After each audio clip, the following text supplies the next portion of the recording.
Thank you very much, Robert. What an honor to be here. A real delight to always come back here, and we rough it out. We always come the evening before and go to a sacrifice meal at the closest barbecue so that we can begin the year in good order and find out where the beef is. We did that last night, had a great dinner with Robert and Steve. It's not too often we get to do an extra day, frankly. We're always coming in at the last possible flight, leaving out at the first possible, and I am leaving first thing tomorrow morning. The year began in full speed. I ended on the 22nd of December, and I told Margie, the rest of the year is off. She said, big deal.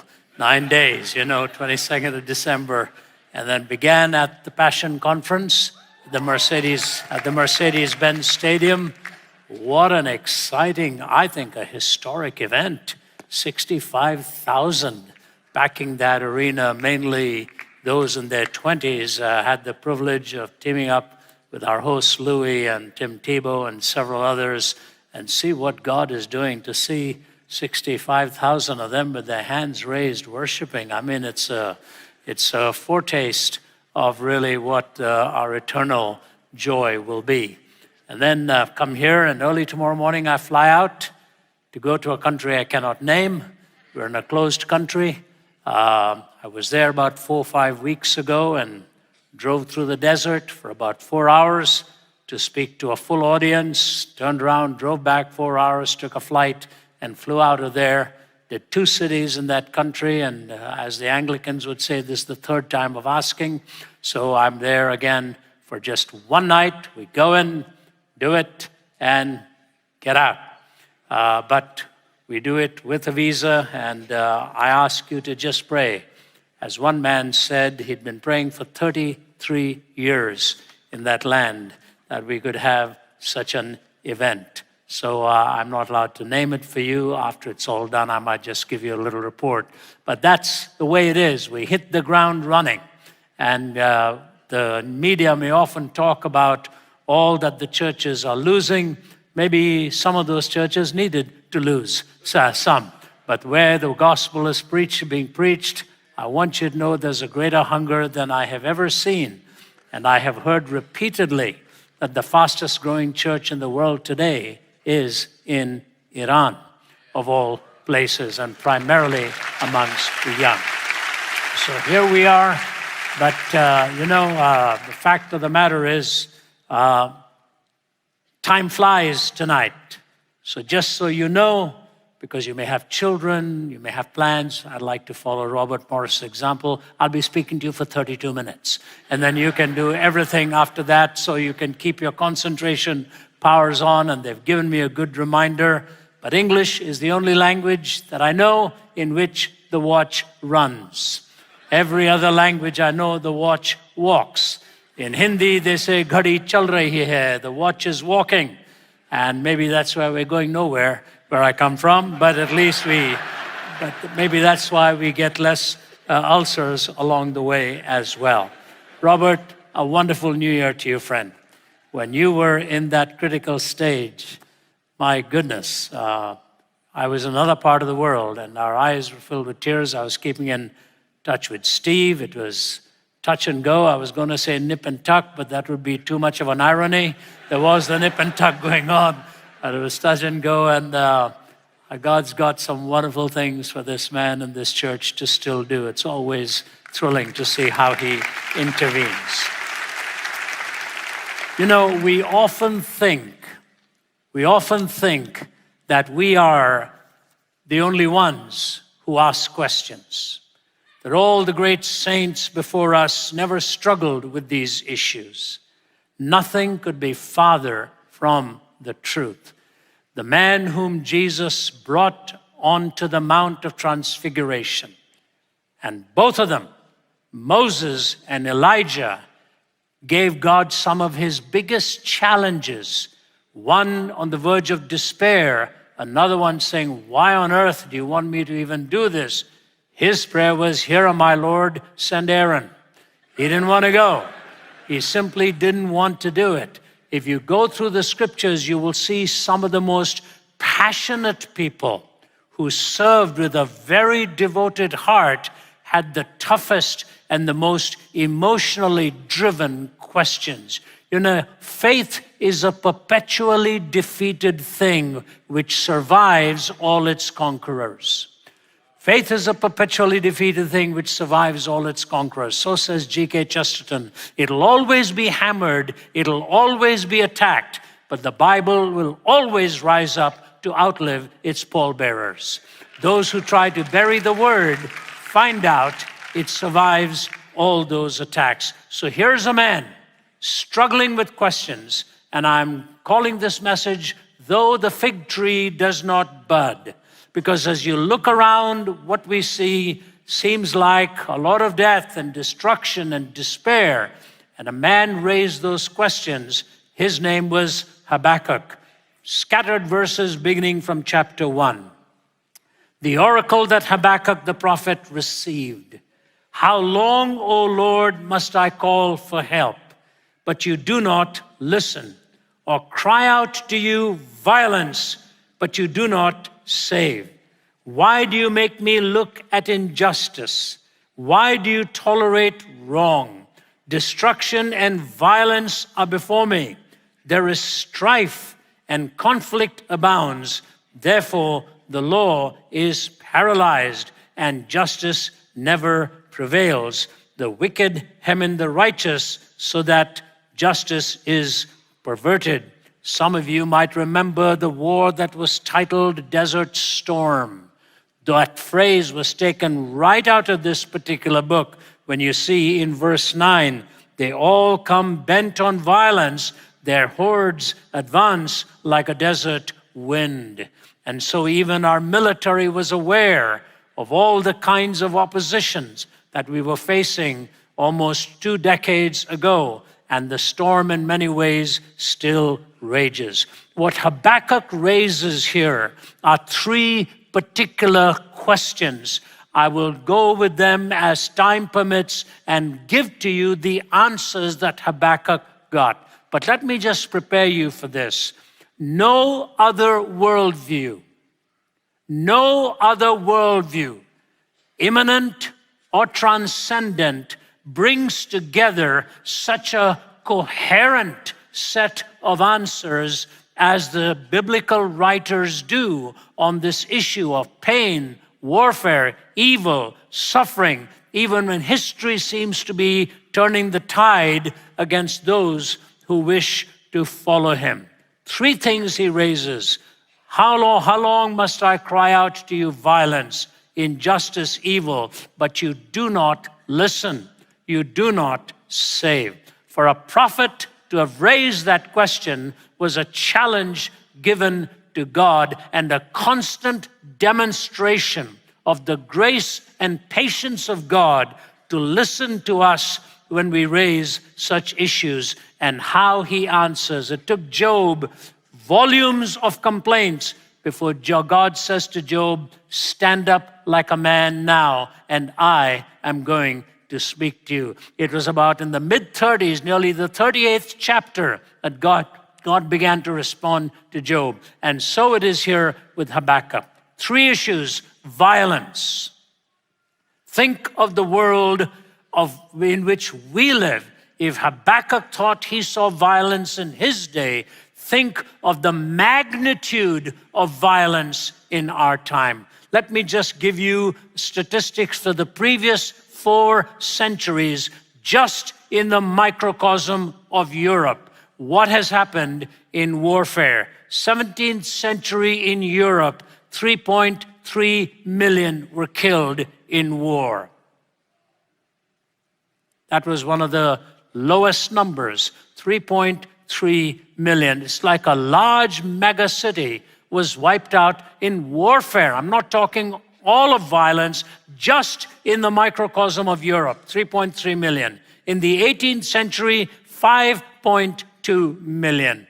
19th century, 5.5 million. And in the 20th century, going into 1970s or so, the statistic at that time was 28 million in Europe alone. In the first three-fourths of the 20th century, 70 million were killed in warfare.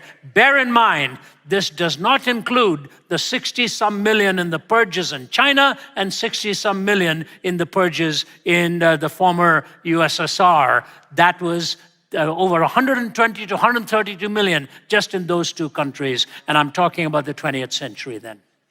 It was Nietzsche, the philosopher, whose father was a pastor and both of whose grandfathers were in the ministry, who coined and popularized the phrase, God is dead.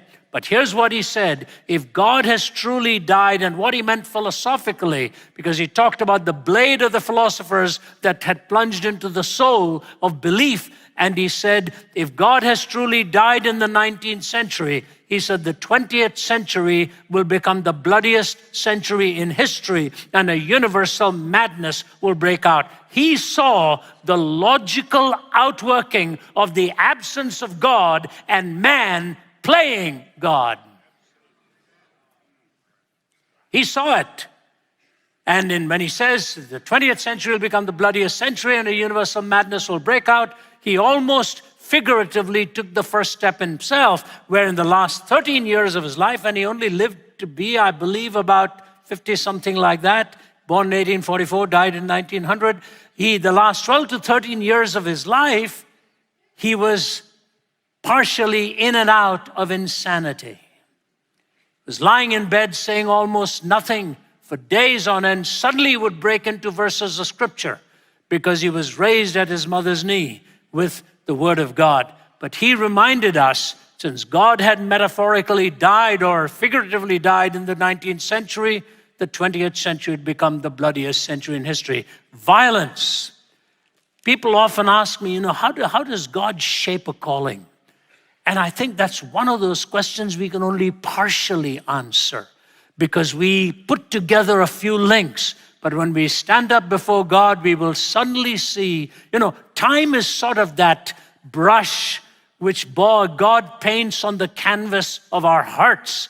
Eternity is the full picture in which you'll see the finer points of how it all actually comes together. I think we'll be surprised and shocked at how God put together the entire canvas in our individual lives to place us in the place of his calling. For me, it happened in my mid-20s when I was in Vietnam. I was still an undergraduate student and traveled through the length of the country and saw the desolation of such kind of brutal killing that was going on in all kinds of places.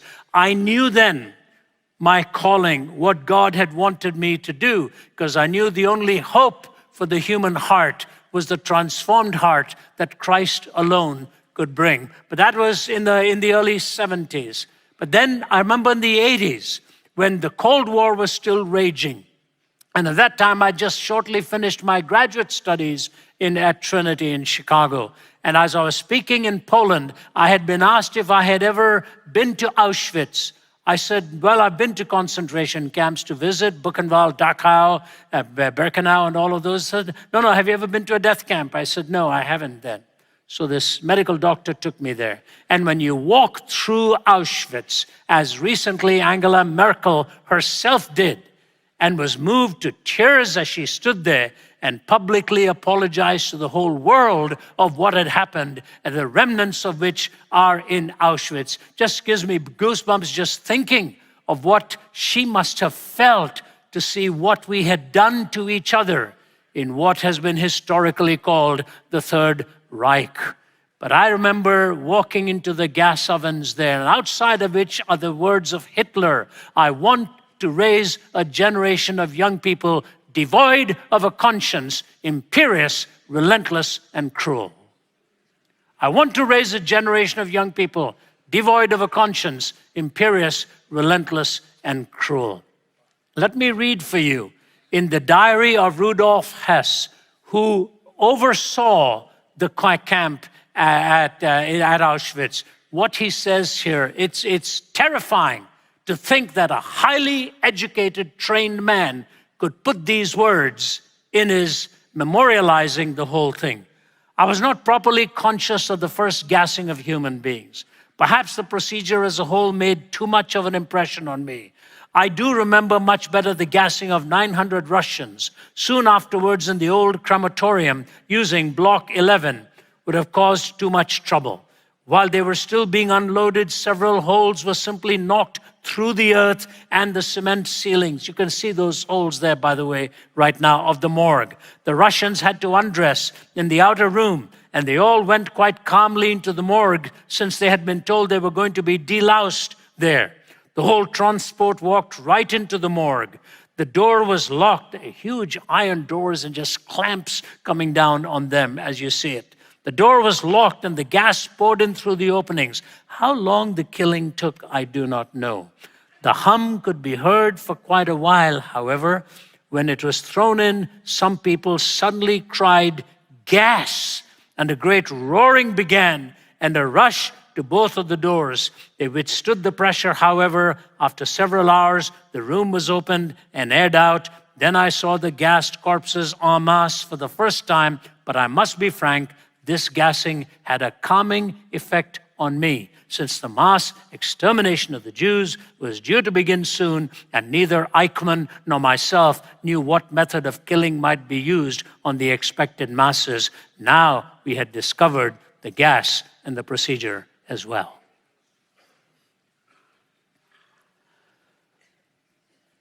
You look at that and you say to yourself, is this how far the human mind can degenerate, where people become just lumps of meat and descend to this kind of violence? But you see, ladies and gentlemen, right from the first family, there was violence in the home.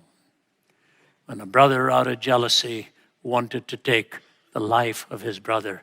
This body is the temple of God. We have no right to violate that temple, either in a self-inflicted way or in others. So when Habakkuk was crying out like the desert storm coming with violence, you can imagine in those days of primitive warfare, he was looking at God and saying, what's happening? Why aren't you answering? Why are we seeing all this violence? You think that, I think that. And that was the first question he raised. But then he linked it to another area, and that is injustice. He said, how long must I cry out to you for justice, but you do not seem to answer? Here's where it comes closer to us in the United States. Justice has now become a political ideology rather than an ontic referent of the character and the person of God. We are now politically driving what justice is.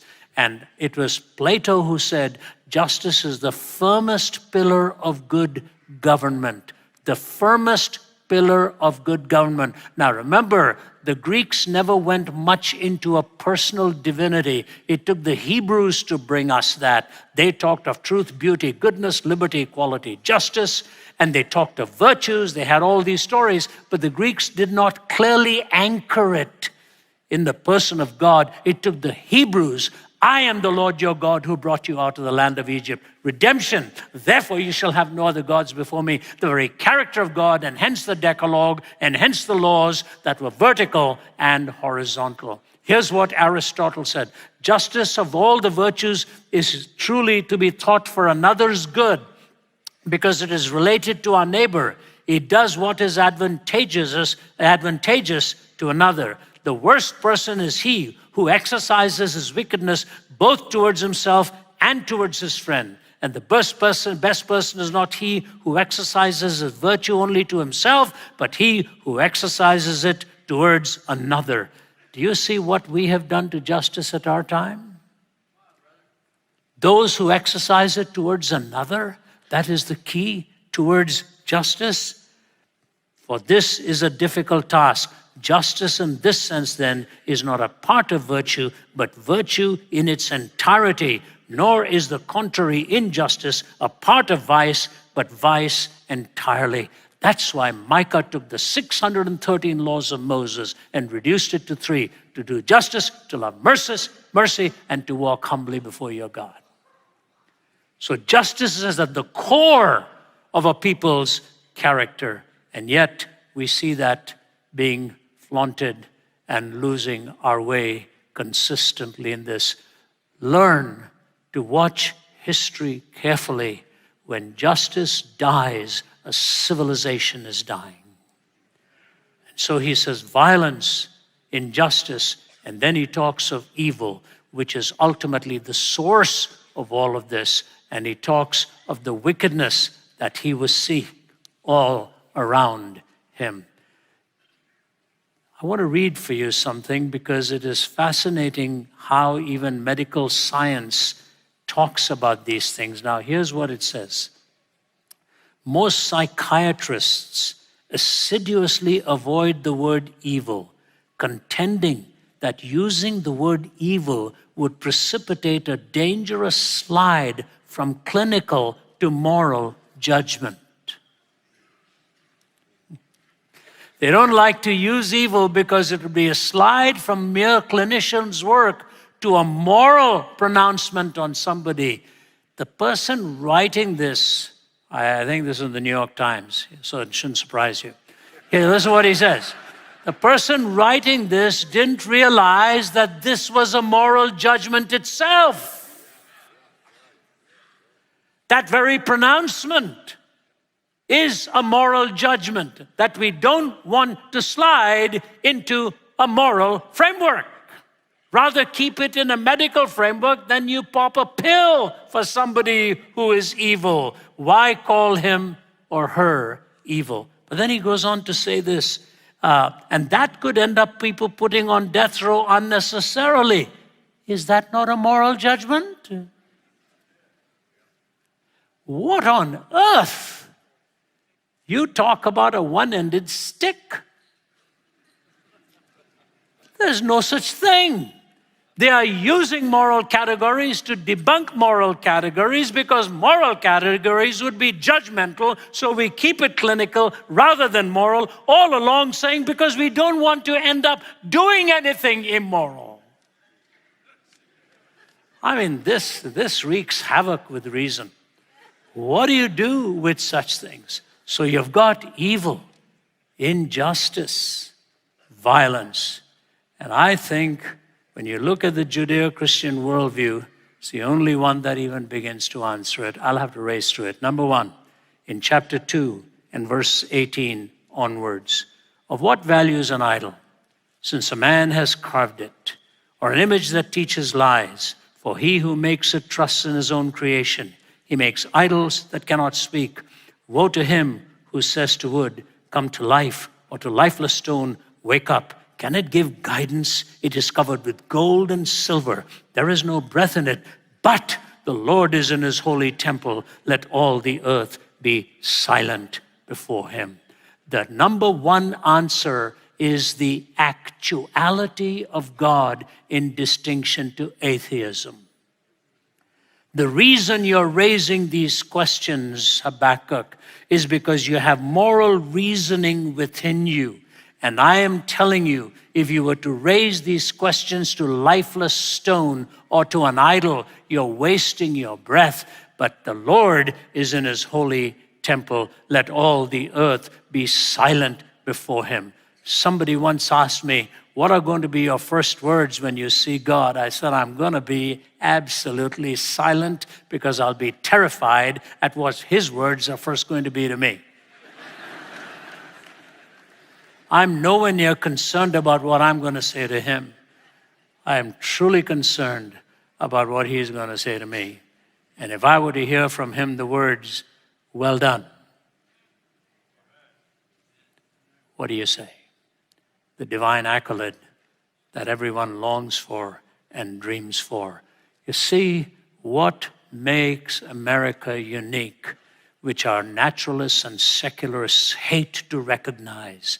But even Gertrude Himmelfarb, professor of ethical history and so on, University of Columbia, in her book Roads to Modernity, makes this comment. She said, the difference between the United States and Great Britain on the one side and Europe on the other side is this. Listen carefully. For the European French philosophers and the German philosophers and all of the great Spanish thinkers and all, for the Europeans, reasoning was supreme. Reasoning, and hence René Descartes, I think, therefore I am. Logically, he should really have said, I think, therefore thinking exists. But he couldn't stop from going to the personhood. For the Europeans, it was reasoning, thinking. For the Americans and the English, says Gertrude Himmelfarb, it was not reasoning that was foundational. Hear this now. It was moral reasoning. Moral reasoning. That there is an absolute right, there is an absolute wrong, and it is all based on that transcendent moral reality of the actuality of God. Ladies and gentlemen, if God doesn't exist, these very questions are irrational because they are moral questions. And moral reasoning is ultimately anchored in a moral, personal, absolute first cause. We draw our morality not from abstract thinking, but from the very person of God. I have to flee, but I race through. But let me just say this to you. One of my good friends, William Lane Craig, so a great Christian philosopher, one of the finest of our time. He and I were classmates at Trinity. I hardly understood the questions he raised in class, leave alone the answers he gave.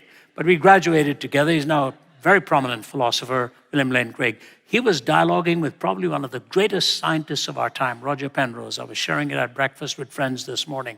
You can see it on YouTube. So Craig is talking to Penrose. And Penrose, of course, the brilliant scientist, talks about three realities: objects, abstractions, and consciousness. You take a box, you've got an object. You've got logic or the scientific equations, you've got abstract reasoning. But he says, then there's the third reality, consciousness. He said, I know what to do with the first two. I don't know what to do with the third. He knows what to do with boxes and chairs and tables. He knows what to do with E equals MC squared. But he doesn't know what to do with consciousness. May I dare suggest to you, it's probably because they don't like where it leads. It leads to the ultimate consciousness. God is. Ladies and gentlemen, that's the first answer he gives to you. Don't despair. I am. Number two, the eventuality of his working in distinction to deism. Deists think God just got this, somebody got this whole thing going and then took off, and now we're on our own. How do you like that? It's like buying a nice car for your 2-year-old and say, it's yours, see you in 10 years. You know. No. The eventuality of his working, God intervenes in your life and mine. I think the biggest shock that awaits us is how often he intervened and we never knew it. The man is sitting right there for whom God intervened last year. I saw it happen to my wife at the age of 28, Margie. She got off a plane, and as we were driving back home, we lived in Toronto at that time, she arrived in Atlanta, I picked her up, and while we were driving through the heavy traffic on 85, she said, I'm not feeling well. Slumped over in the front seat of the car, and she was unconscious. She was 28. I'm driving here looking at my wife and saying, what on earth has just happened? She looked so lovely when she got off the plane, and I pulled up on the side of the shoulder and drove, turning my emergency lights on. I didn't even know the city, and so saw Holiday Inn, pulled up. A woman came up to the car, seeing me struggling to get her out, helped me, carried her in her arms for me. We placed her literally in the lobby of the Holiday Inn. Then I'm standing in the body or out of the body. I couldn't tell. I was so dazed. And they called the paramedics. They called the ambulance and rushed her. When I got her to the hospital, I was to be preaching that night. The doctor came out and said, you're going nowhere tonight. Stay right here. In his words, Exactly what he said. We've got a belly full of blood out here. He said, your wife has been bleeding and she's lost 60% of her blood. Did you know she was expecting? I said, no, sir. He said, we have an ectopic pregnancy on our hand. She's lost 60% of her blood. You better stay right here. My brother's a doctor. When I spoke to him later that night, he said, Rav, he said, that's one of the highest mortality emergencies that ever comes in because they don't know what's happening. They go to bed and they literally bleed to death. And the doctor who looked at me said, if this had happened 1 hour before she landed or half an hour before she landed, you would not have seen your wife alive. He protected her. When our time comes, we all have to go.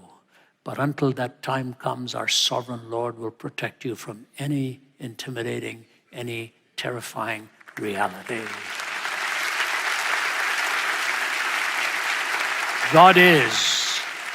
I don't know what you're going through in your life. I know what I'm going through in my life, what I'm going through in our lives. I know that. But I also know this. He will never take me through any fire, but that he will put his arms around me and take the scars in the process so that he can walk me through and take me through that. The actuality of God, the eventuality of his working. He is a God who works and cares about you. He knows every bit of your DNA like nobody else does. And there's 3.1 billion bits of information in that DNA in you. He knows it all. The actuality of God, the eventuality of his working. And lastly, the eternality of his perspective.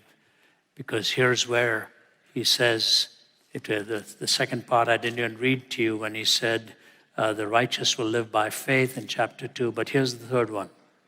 I heard and my heart pounded, my lips quivered at the sound, decay crept into my bones, and my legs trembled, yet I will wait patiently for the day of calamity to come on the nation invading us.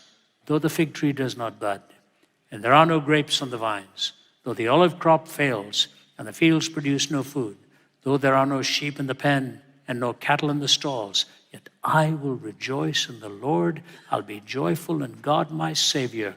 The sovereign Lord is my strength. He makes my feet like the feet of a deer. He enables me to go on to the heights. Hind's feet on hind places is what Hannah Annard wrote years and years ago. The perspective. People say perspective is reality. No. Reality ought to shape your perspective. Perspective is not reality. It's what reality should actually shape your perspective. And eye has not seen, ear has not heard, neither has entered into the heart of man the things which God has prepared for them that love him. And as I leave you with these thoughts, and I say to you that the marvelous thing and the marvelous reality is that he pulls the threads together. And when you see the ultimate design, you will be the most shocked. A great preacher, W.E. Sangster, tells about years ago, was preaching in Leeds, and he was from Plymouth, and he was making a trunk call, as they called it, which wound its way through the Midlands. And you had to go from operator to operator to operator, a little bit like the Andy Griffith show type thing. All right, Gertie, get off, so I can finish this call. So the operators are listening. And so he was waiting to connect to his wife. And as he was waiting, he muttered the words of a hymn. My knowledge of this life is small. The eye of faith is dim. But 'tis enough that Christ knows all, and I shall be with him. And one of the operators said, Sir, could you say that again, please? Please say that again. Said, my knowledge of this life is small. The eye of faith is dim. But 'tis enough that Christ knows all, and I shall be with him. She said, you'll never know how much I needed to hear that tonight.